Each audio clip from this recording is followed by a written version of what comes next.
Hi everybody, it's Will Alexander. I'm here today with Peter Laventhall-Wolfish. Hello Peter, how are you today?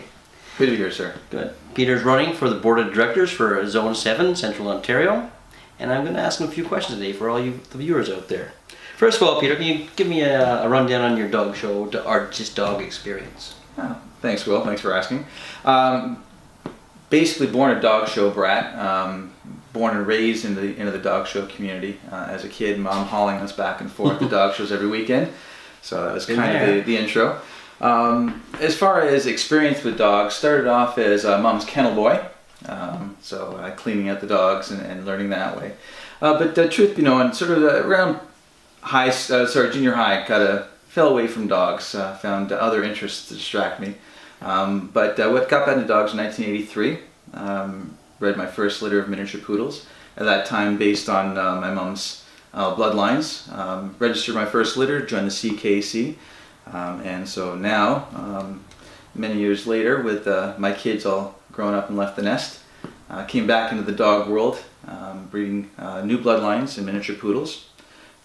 And since then, have continued to breed, show, exhibit, and now more recently start judging.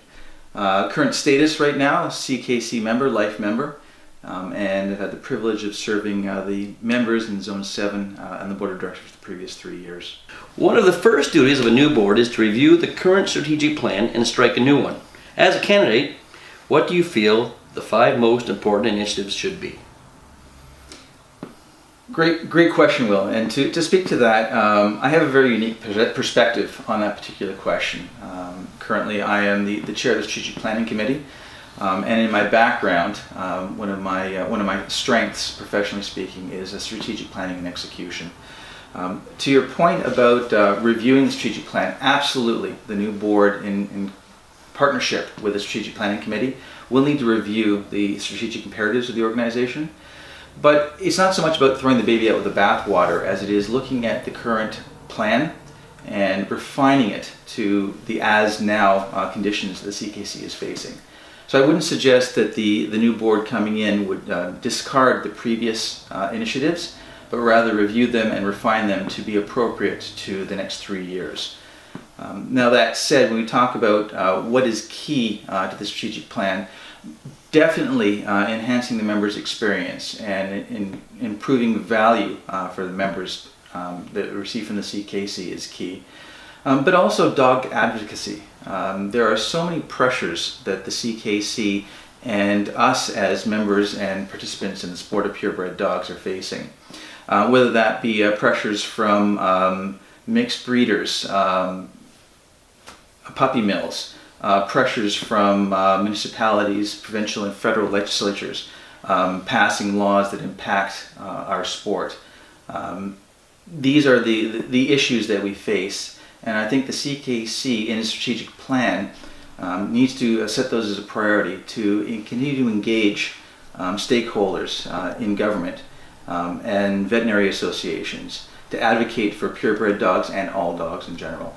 So it's not so much a matter of focusing on any key particular priorities, but if I had to rank them, I would definitely put communications and engagement with other organizations as up there. I think as well, if we look at the challenges the CKCs face, and I can speak to this with a bit of a positive note as well, after more than a decade of declining registrations, declining show entries, the board and the CKC have been working hard to understand the competitive landscape that we're facing, to understand the economic pressures that the CKC and the sport of purebred dogs have been undergoing. And we've been doing what we can in small ways to change things.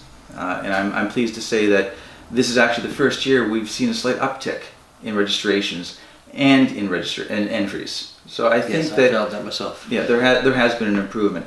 So the new board in reviewing the strategic plans should also look for areas to help bolster public understanding of the value of purebred dogs and do what we can to continue to increase registrations, litter registrations, dog registrations, and participation in our sport. Also, if we think about the other activities that we can do with dogs, quite often we have this tunnel vision with conformation as the go-to sport, and it definitely is the largest contributor to the CKC as far as number of entries. But the CKC board over the last 3 years has looked at other sports, other activities we can engage in, whether that be barn hunt tests, chaseability tests, nose work, or scent detection tests. So we have other activities that the CKC is bringing online, which provide other revenue streams for us as well. And these are among the initiatives that the board should be reviewing. Where do you see the CKC at the end of your 3-year term? I see the CKC as being a better place 3 years from now. And when I define that, I think about the growth of the CKC, the financial stability of the CKC. I think about the number of members that we have increasing. I think that the number of dogs registered increasing. I think that over the next 3 years, this board will benefit from the groundwork that the previous boards have done to be able to really to catapult the CKC forward in a positive direction. I think that through continued stakeholder engagement and communications with potential puppy buyers, we can help to grow our sport and grow the CKC as a whole.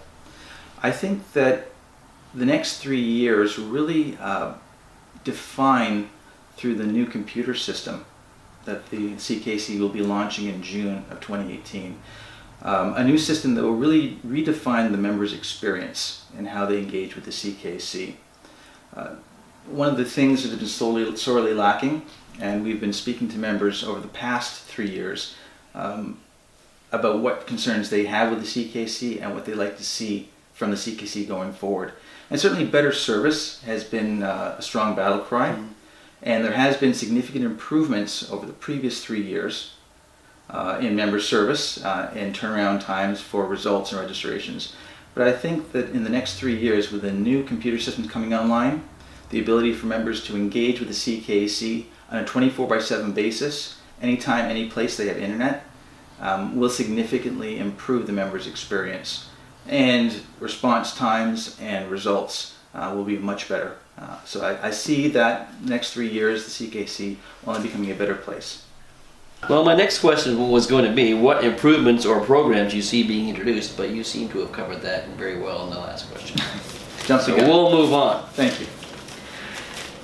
As with any nonprofit organization, financial obligations are always a concern.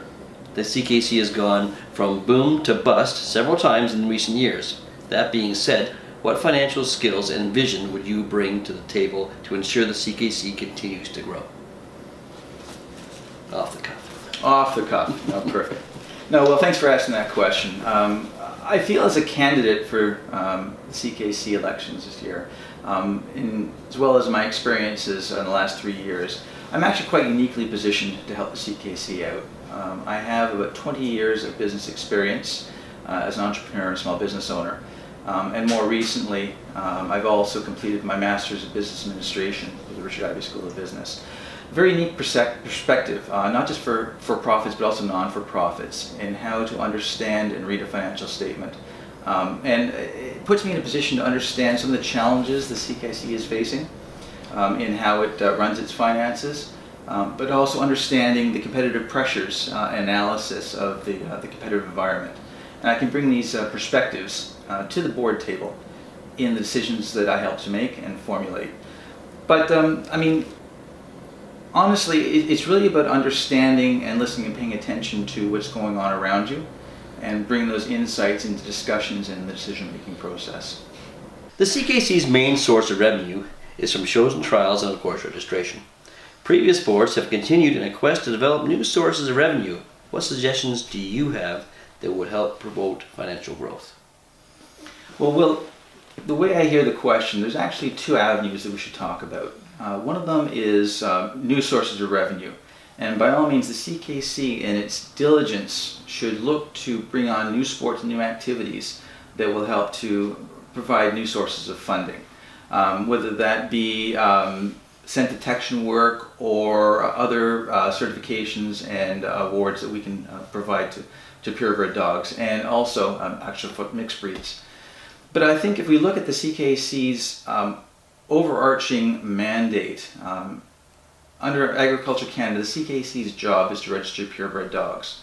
And singularly, that is our largest source of revenue. I think the best thing the CKC can do is continue to advocate and educate prospective puppy buyers on the virtues of purebred dogs and help us to, I won't say combat, but to be stronger against the mixed breeds and the puppy mills that aren't registering dogs from the CKC. And I think if we focus in on advocating for purebred dogs and registering more dogs, that is the single largest opportunity for the CKC to grow its revenue streams.